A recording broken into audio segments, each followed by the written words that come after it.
an armadillo's carcass baked in the sun. Pebbles of loose gravel bounced and rattled as the silver Ford coupe rumbled over it. "There's another one!" "Yeah, well, what do you expect, Joey? It's Arkansas." "But it's like the 5th one we've seen," Joey said. "In Texas, I bet they use them to make lines down the highway, to keep drivers awake."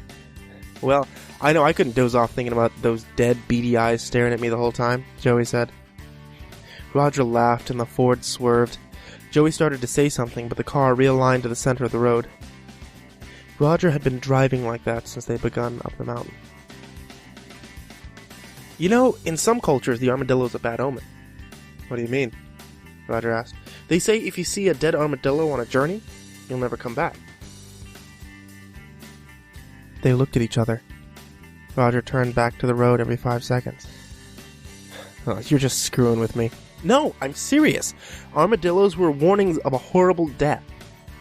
"Even if I believe that crap, the place we're headed is full of poor bastards that are a lot closer to death's door than we are." "What kind of name is 56, anyway?" "I don't know. Maybe that's the town's population," Roger said. "I haven't seen anything outside of run-down churches for the last 25 miles. An 18-wheeler raced towards them, straight down the middle of the mountain road. Joey clutched the ceiling handle in Roger's shoulder. Roger jerked the car to the right and onto a patch of bushes just in time. The truck's blaring horn faded fast. Roger slammed his hand onto the wheel. "Yeah, I can hit the horn too, asshole." "I knew something like this would happen," Joey thought. "You okay?" Roger asked. "Yeah." "And do you mind pulling your fingers out of my shoulder?" Joey let go, but kept his right hand squeezed on the ceiling handle as they continued over the hill. Thick, ominous clouds moved and slowly endless rows of green hills spanned the distance, and a red farmhouse sat deep and far away in the valley. Joey watched Roger throw a bottle to the floor beside his feet, adding it to the pile of other trash. In his paranoia, he imagined one of the empty bottles rolling behind the brake pedal, preventing its use, sending them flying off the mountain. He shuddered at the thought. The road curved and became steep again, and Joey braced himself for another surprise, but the car turned onto a hidden trail just at the top of the rise.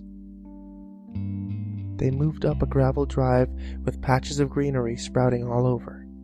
Dust signaled their arrival as they passed a sign hanging from 2 crooked chains. Sparrow Ridge. The letters were painted in black. Splinters protruded from around a blocky figure that Joey could only assume was an etching of the home's namesake. The structure was just as old and smoky.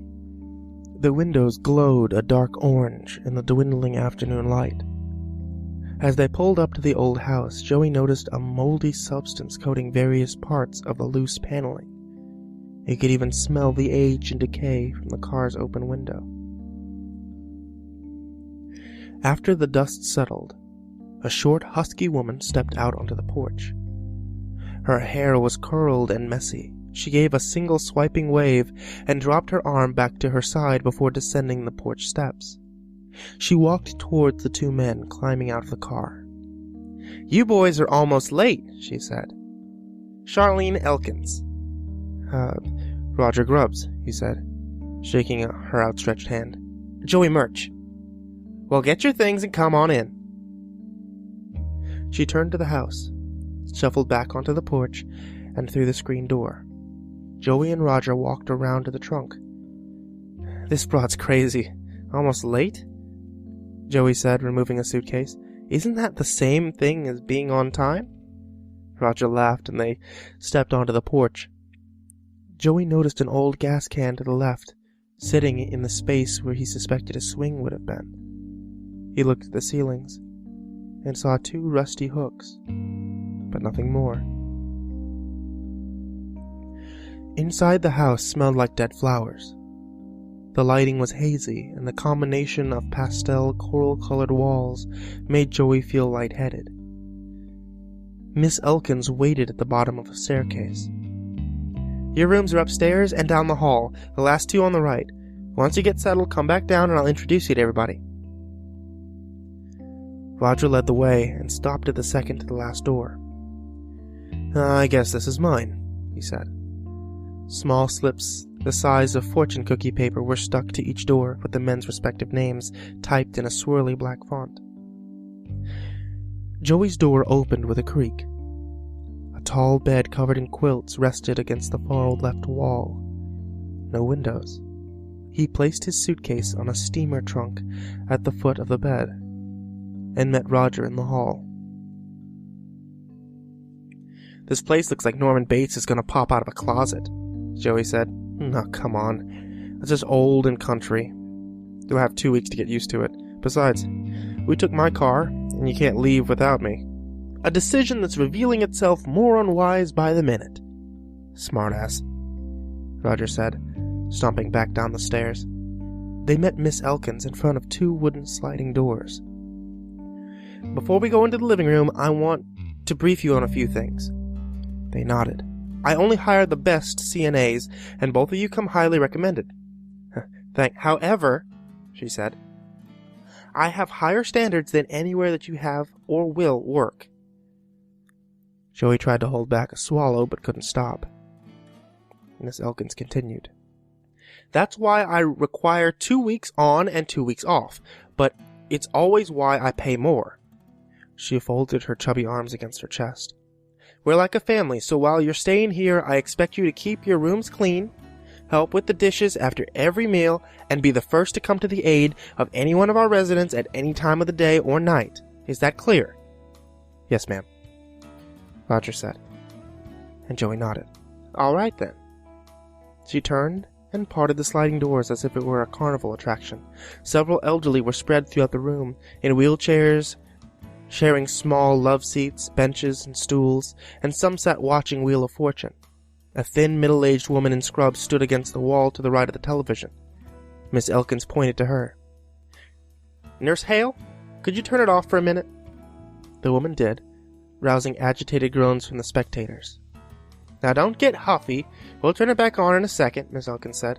"I want to introduce each of you to Roger Grubbs and Joey, Murph, is it? Murch." Joey corrected. "Murch. They're here to take good care of you for the next 2 weeks, and hopefully," she looked back at both of them, "further in the future." She led the men around the room to meet each resident. Behind the seated group, a droopy man paced back and forth with a walker. Every few seconds, he farted and then apologized.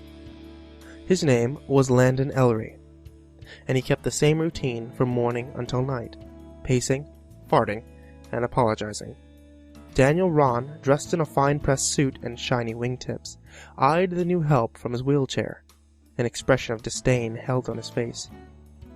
"You pricks look like you couldn't tie your own shoes," he said. Miss Elkins explained that he was the eldest and most ornery inhabitant, next to Oliphant Jackson. The shriveled black woman sat on a small stool against the wall, staring into the air.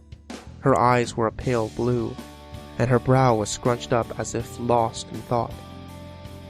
Joey stepped towards her and kneeled down. He was about to introduce himself, but she jabbed her cane into his gut, making him stagger back. "Best not get too close, you hear?" Miss Jackson said.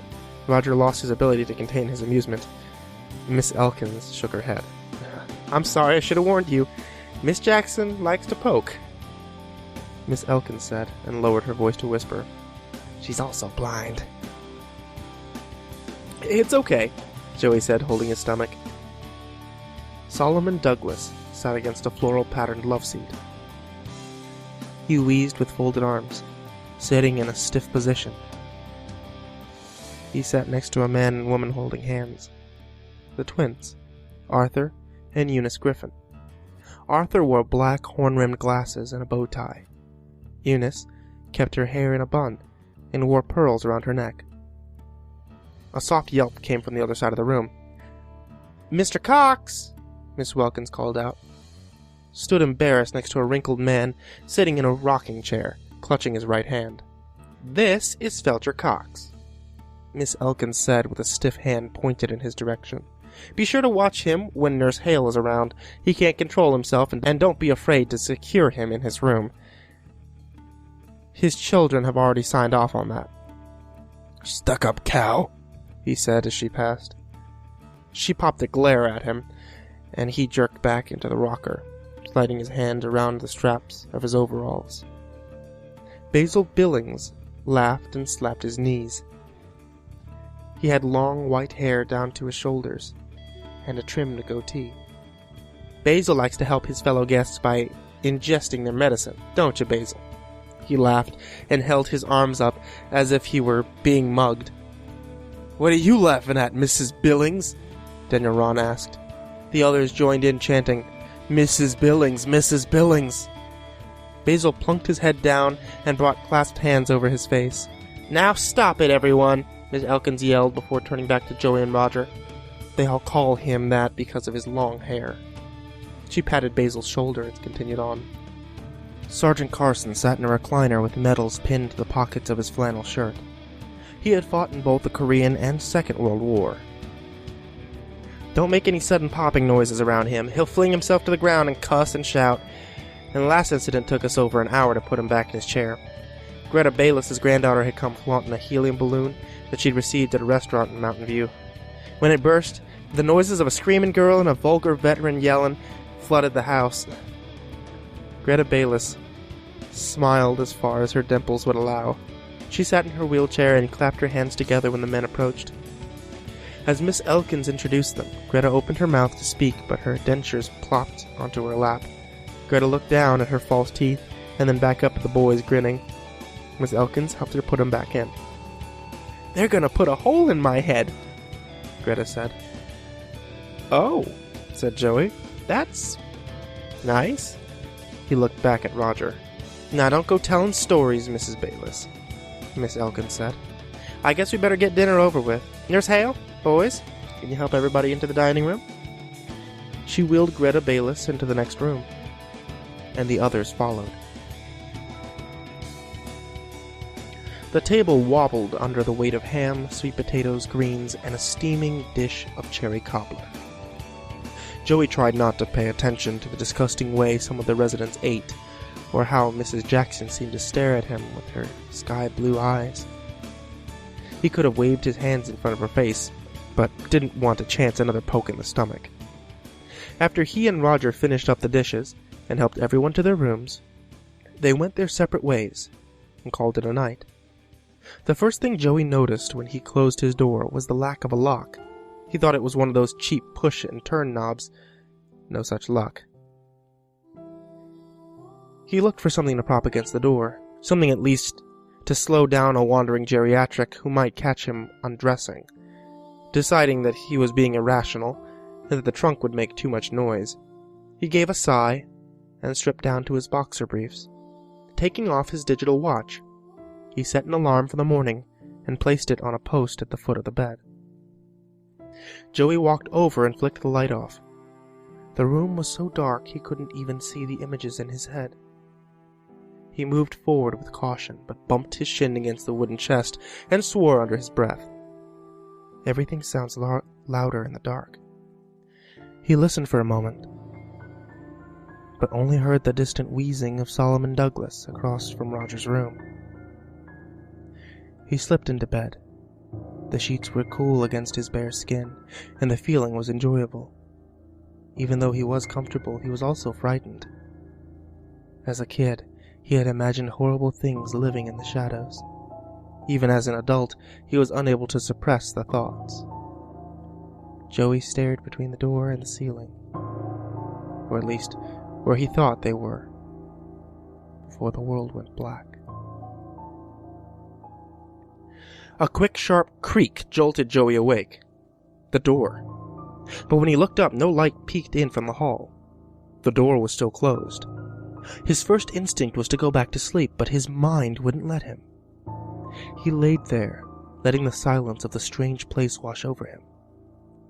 A steady scratching sound caused his body to tense. In the blackness, he couldn't tell where the noise was coming from, but knew it was with him, in the room. He held tight to the covers and drew his knees against his chest, Not that he thought that it would be much protection.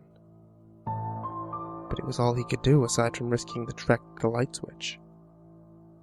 The scraping became louder and longer in stride, like someone raking a knife into a thick log. Every bone and ligament urged him to move, to jump, to run. His mind exploded with images of awful things.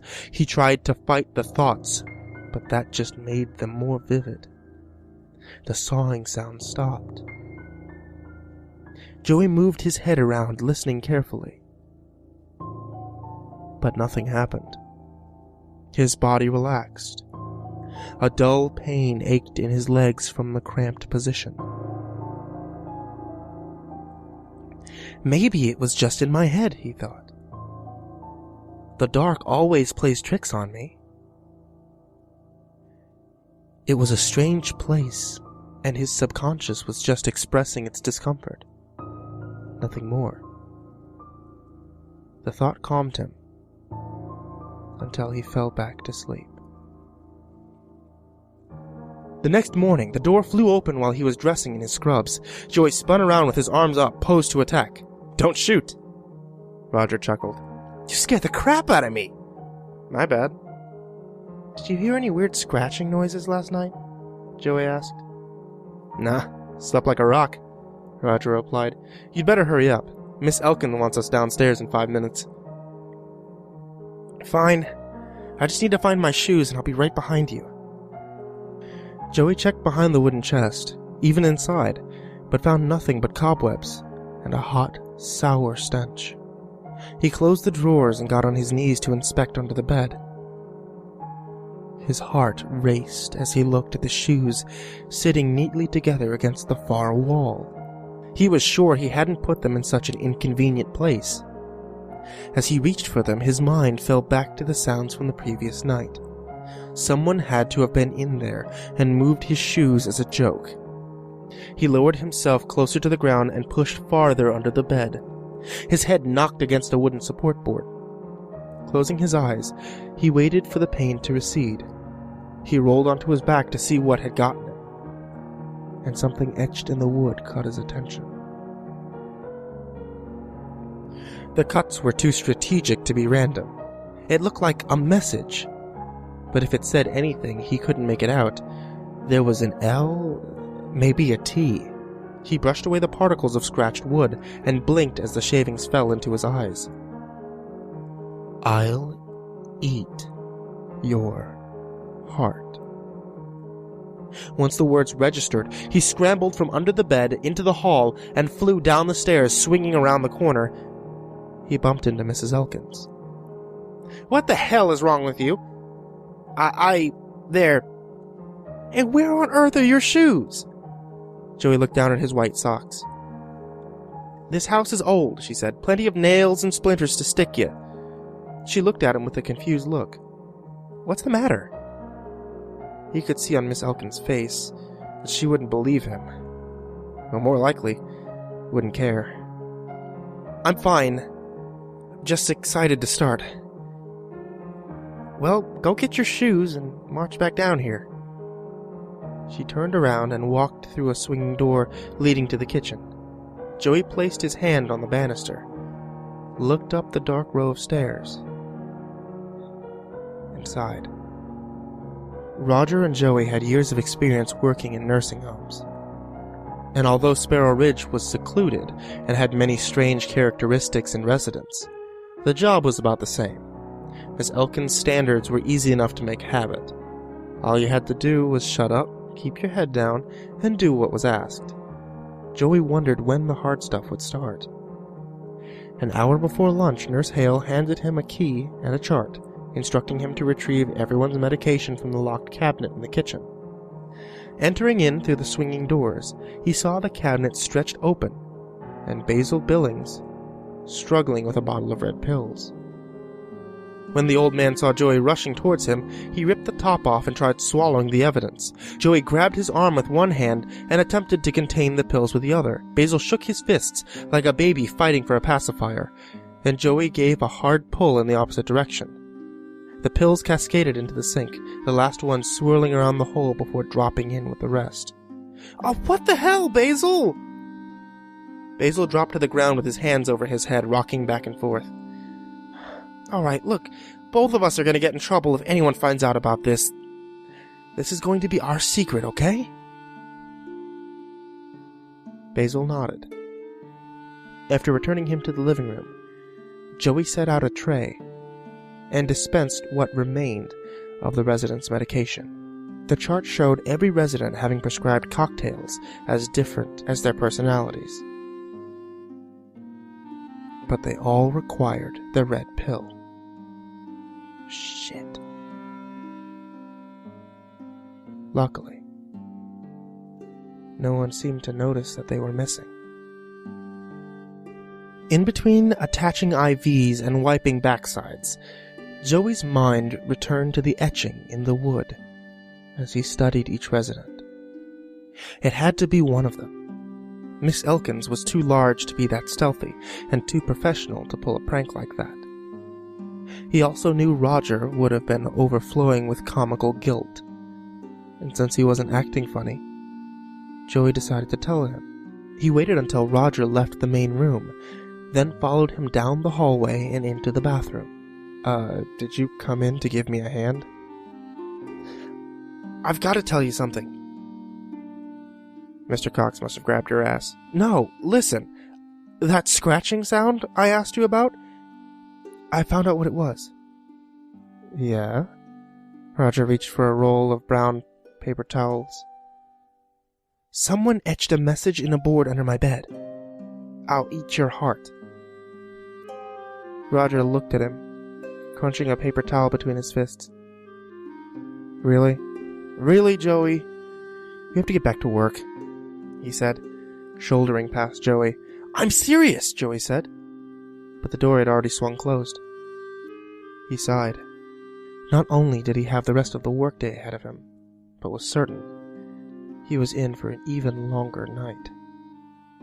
After dinner, Roger and Joey escorted each resident to their rooms. The twins complained, kicking and scratching, with Joey attempted to lead Mr. Griffin upstairs. Roger brought Eunice up behind them, assuring Arthur that she was right there with him every inch of the way. Mr. Ron made rude comments, even after being put in bed. Joey was hesitant to work with Mrs. Jackson. Roger snorted and stepped toward her, asking if he could hold the cane. I suppose, Mrs. Jackson said. Roger walked her towards the staircase, leaving Joey and Greta Baisley alone in the living room. Greta smiled and made her joyful, pleasant applause. Let's go, he said, and wheeled her to the stairs. Joey took a breath and steadied himself, stepping backwards and pulling her and the chair up each step. She giggled the whole way. Sweat slid down his face and back, and he needed to take 2 breaks before reaching the top. Once there, Joey rested his aching arms against the wheelchair. Resting only increased her laughter, and Joey shook his head and then wheeled her the rest of the way to her room. The walls were pink and bare, except for a calendar with pictures of kittens. Beside the bed stood a white plastic stool, holding up a vase of dying flowers and the remains of a balloon. Let me hear your heartbeat, Greta said, as Joey tucked her in. What did you say? Let me hear your heartbeat. The pitch of her voice took a dive. No, Joey said, instantly thinking about the etching. It's bedtime. Let me hear your heartbeat. Let me hear your heartbeat. She chanted the words, sang them, louder and louder. The smile never left her face. It became crooked, revealing her blocked false teeth. Joey stepped backwards towards the door. Miss Elkins rushed in, a syringe in hand. She pushed down hard on the old woman's left arm, removed the cap of the needle with her mouth, and then injected it. But Greta's arm flailed. Help me hold her down! Joey pressed his weight on Greta Bayless's side as Miss Elkins injected red liquid into a bulging vein. Greta's body relaxed, and the droning of her loud chant quieted. Miss Elkins removed the syringe and covered the old woman with a blanket. Did she take her pills today? He nodded, then followed Miss Elkins into the hall. "What's wrong with her?" Joey asked. "They sometimes get that way, when they're getting close to passing." "How long do you think she has?" "Hard to say. This might be her last night at Sparrow Ridge,"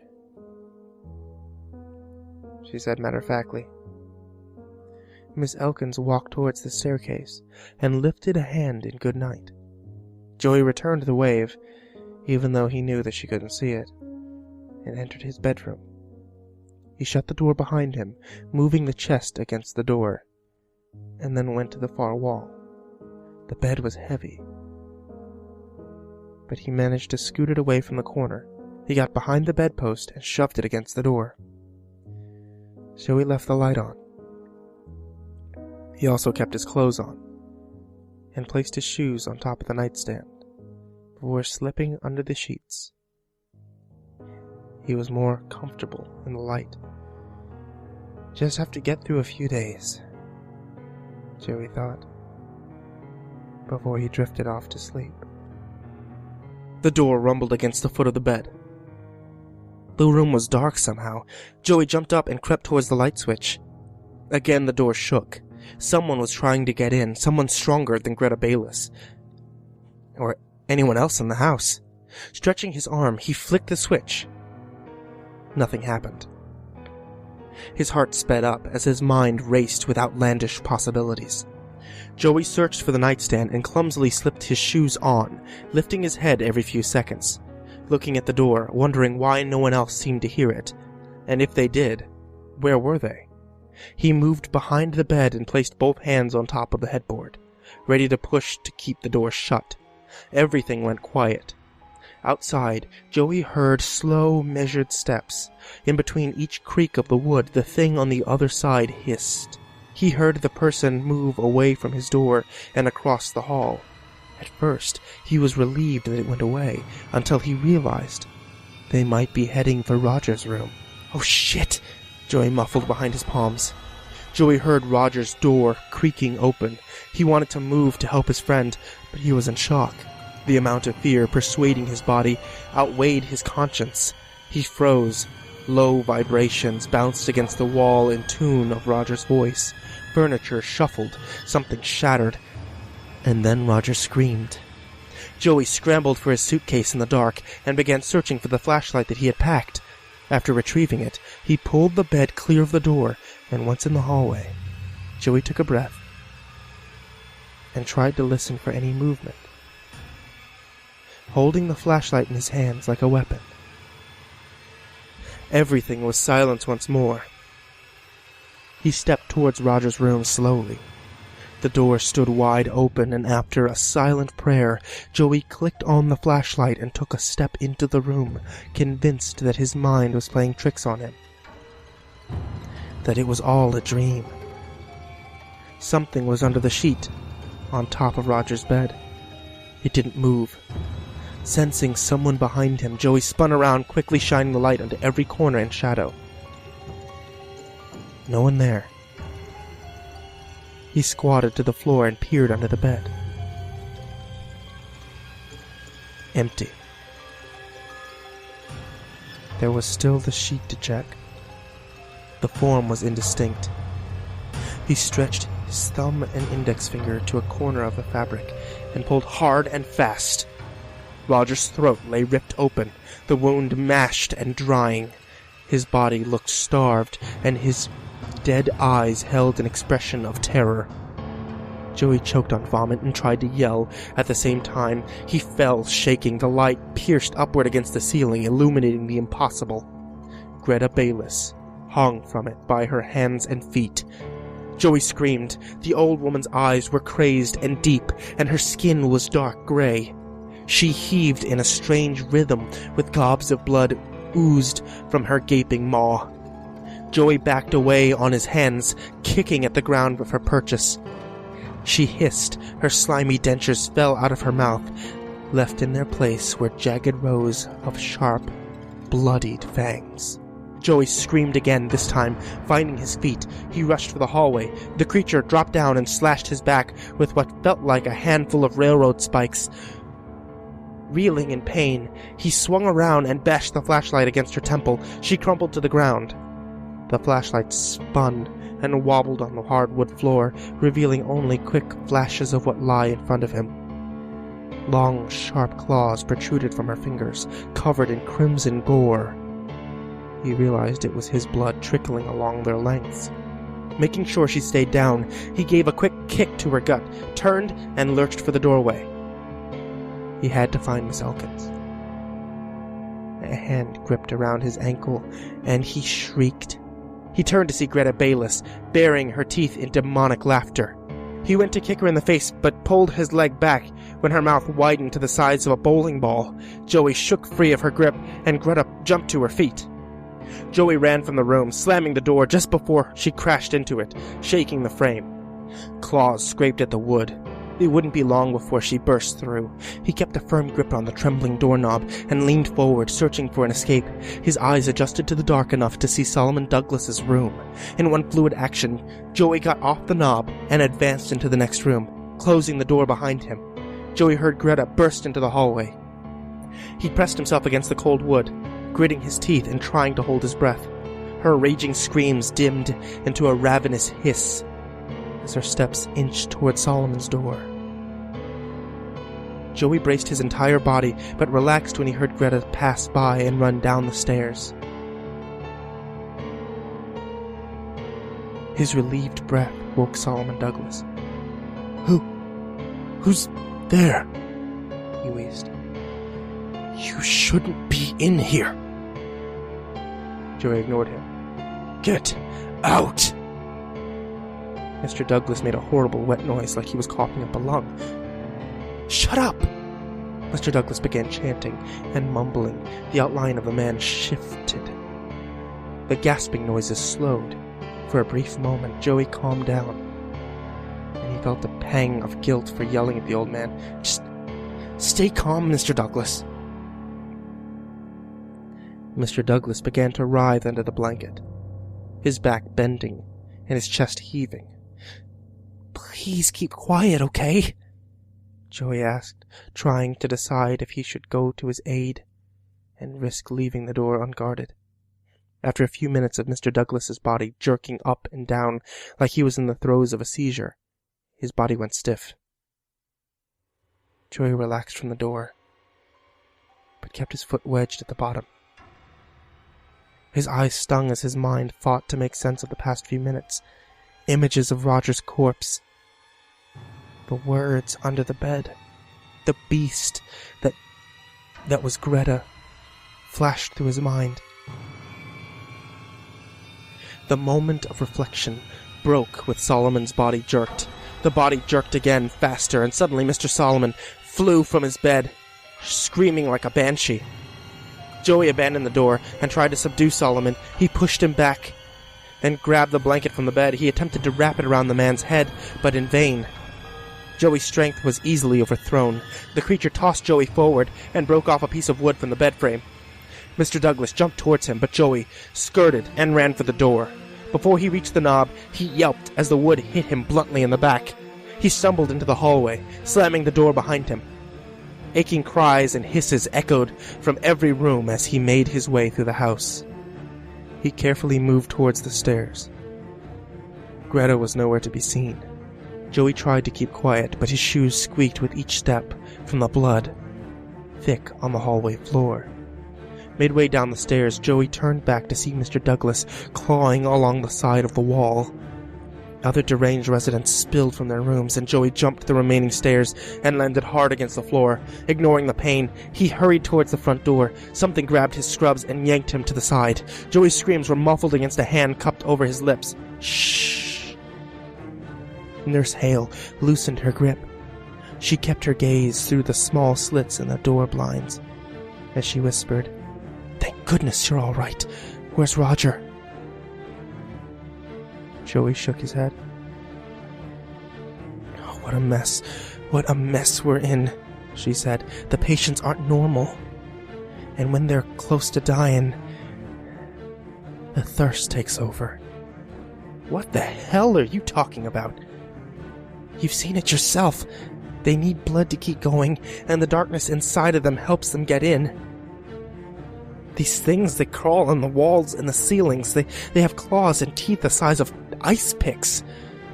I have a hard time believing that this is just a last-ditch effort to fulfill a bucket list. You're not listening to me. These things were born in this way. There haven't been many, but the ones that pop up. She locked her arms together. When whatever shred of humanity they have dies, all that's left is darkness. And all they want is to eat. Joey thought if Roger were alive, he would have made some crack about grampires. He wished he could laugh. He shook his head at the sound of one of the beasts nearing the closet. How do you know all this? She let out a long hot breath that smelled sweet. When other nursing homes see the changes, they send them to us. We're out of the way, up in the mountains. Small doses of blood inside the gel capsules ease the passing, but that isn't important now. We need to get out of here. Shit! Those little red pills. Of course it would be those pills. He took a deep breath and wiped his forehead. I didn't give them out. Joey spoke more to himself, still looking out the slats. You what? It was Basil. He was trying to down the whole bottle. I tried to stop him, and the pills are gone. That was the only thing keeping them settled. Where's Miss Elkins? Joey asked for a moment. Screams littered the air, echoing through the hollow old house. I think she's trapped in her room with Mrs. Bayliss. Joey tensed up at the name. The screams echoed for another moment, and another creature walked by. Joey heard the claws digging into the walls and ceiling. Again the house fell silent. Nurse Hale shifted in front of Joey and turned the handle, cracking the door. Joey gripped her arm. She patted his hand, trying to assure him. That's a girl.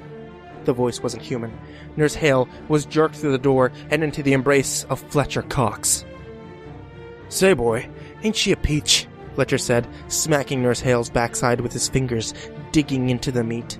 Let her go! Joey yelled, and burst out of the closet after her. Just a minute, boy. The thing bit into her neck. Whipping its head back and forth, Nurse Hale screamed until her throat was torn out. Joey ran along the walls and grabbed a poker from the old fireplace set. He charged forward, swinging, and luckily lodged the poker into Cox's skull. The creature laughed from blood-drenched jaws. He dropped Nurse Hale's dried-up shell and yanked the metal rod from his head. Rushing at Joey before he could react, Cox stabbed him through the shoulder, pinning him to the wall. How do you like that, boy? The old man's flesh tore from around his mouth as it expanded the width of Joey's head, moving closer. The blow to its brain did nothing. He was just as fast and strong. Joey grabbed the poker and ripped it from his shoulder. In a scream of pain, he turned and thrust it into the beast's chest. The poker impaled Fletcher Cox's chest all the way to the shaft. He felt the stale heat of the creature's teeth radiating on his neck, but was glad at least that they weren't moving. The creature sprayed a soft mist of blood against it. For a moment, Joey looked at him in the eyes and then shoved the body to the ground. The cold, marshy flesh fell against the wooden floor with a wet slap. He wiped the blood from his face and then turned his head towards the noise erupting from him. The other crazed residents weren't in sight, and that worried and relieved him at the same time. Dropping to the floor and berating himself for not thinking the action through, he vomited. The poker's hook, coming back out, had done more damage to the gaping wound, and fresh blood poured onto the floor. A loud hissing noise filled the house. Joey got to his feet, grabbed the poker, and hid behind a corner. A familiar, flatulent rumble came from the living room. He craned his head and saw Landon Ellery walking away from him. Over the passing of gas, Joey heard a gurgling hiss. Not taking another second, Joey rushed into the living room with the poker pointed ahead of him, the sharp end piercing the creature's back. It roared and swiped its claws and fangs towards Joey before flopping onto the floor. Joey spun his gaze towards the front door. Mrs. Jackson and Sergeant Carson blocked the hall. He looked to his left and saw a tall white door. Only after entering did he realize that it was the basement. Jamming the poker between the knob and the first step, he looked down the dark row of stairs. A neon green light blinked from the space below. A trail of blood stained the wood leading down the stairs. The greenish glow came from a battery-powered lantern on top of a large work desk, and Miss Elkins stood underneath it. Her arms and face shredded to the consistency of ground beef. The cement under her was stained a dry red, evidence of the pool of blood that had been there moments before. And Joey stepped closer, the blinking lamp distorting his vision, causing the shadows to grow and shrink. Miss Elkins' right hand gripped a small key ring. Joey snatched up the keys and turned to the tall metal cabinet by her feet. Unlocking it, he swung the door open and whispered a quick hallelujah. A shotgun rested above several boxes of shells. He gripped it and checked the chamber. The hungry things above began to burst their arms through the door. It wouldn't be long before they were on him. Joey pocketed a box of shells and held the gun tight. A loud roar came from behind him, and without thinking, he turned around and squeezed the trigger. The blast sent him to the floor, and whatever had snuck up behind him hurtled into the wall.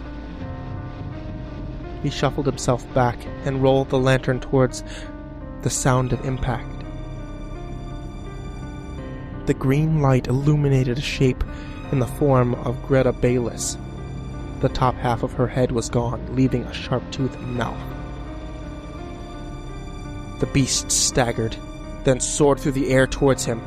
Jaw sprang open, tackling him. It pushed its gaping orifice closer to his head.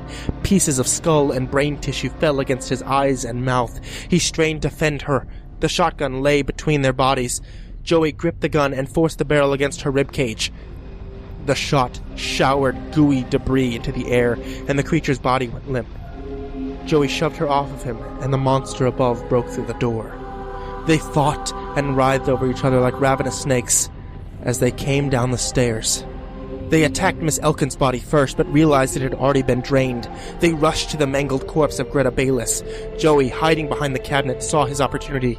He lugged up the stairs, cursing himself for not trying to get the shotgun.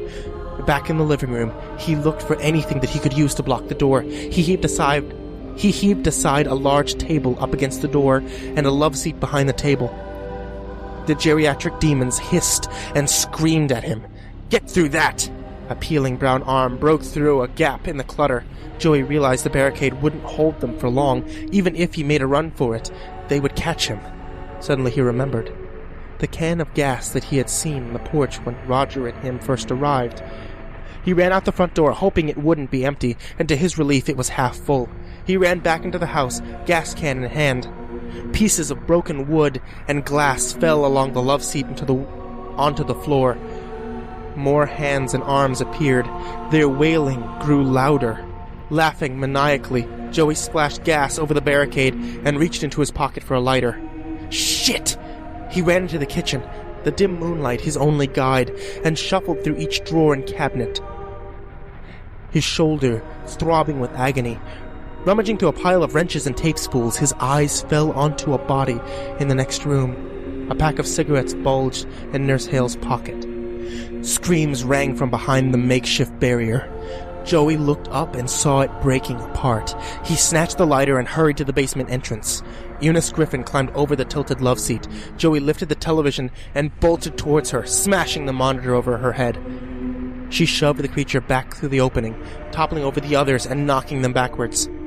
He struck a flame and tossed the lighter into the darkness of the hallway. Something ignited, but only as much as a poorly lit birthday candle. Attaching themselves to the wall and ceiling, the creatures clawed their ways back towards the door. Joey, in a last-ditch effort, chunked the container of gasoline through the opening. It bounced and wobbled down the stairs, splashing its contents all over the woodwork. Flames suddenly blazed up the walls and down the stairs. Suspended, the demons dropped from the ceilings, while others backed away, further into the basement, escaping the fire and screaming. Joey coughed as black smoke invaded his lungs. Tucking his nose and mouth into his top scrub, he scrambled for the door. He ran back onto the porch, falling against his hands and knees. He pulled himself from the deck and onto the dirt. He pushed with everything he had left to get to Roger's car.